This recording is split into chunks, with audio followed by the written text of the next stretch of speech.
আসসালামু আলাইকুম। আমরা গিয়েছিলাম শাহজাদপুরে ঘুরতে। সেখানে গিয়ে বাংলার স্বাদ রেস্টুরেন্টের হান্ডি গোস্ত, হান্ডি মানে হাঁড়ি গোস্ত, মাটির হাঁড়িতে রান্না হয়, এইটার স্বাদটা নিলাম।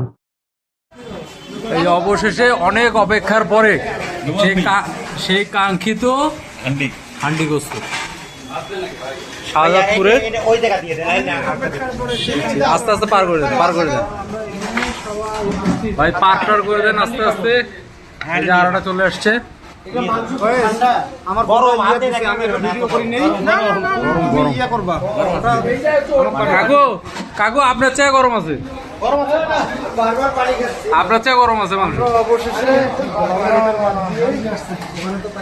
তো আমরা এখন বিসমিল্লাহ করি। মাংসের টেস্টটা অনেক ভালো ছিল।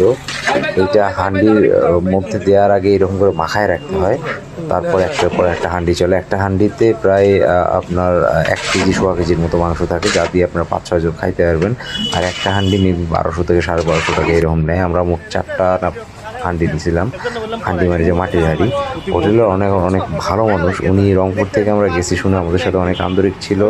ইভেন মানে শাহজাদপুরের আশেপাশের যে দর্শনীয় স্থানগুলো আছে, বাঘাবাড়ি ঘাট থেকে শুরু করে সবগুলো উনি আমাদের নিজের সাথে করে নিয়ে ঘুরছে। উনি যথেষ্ট একজন ভালো মনের মানুষ। আপনারা শাহজাদপুর গেলে একবার ট্রাই করে দেখতে পারেন।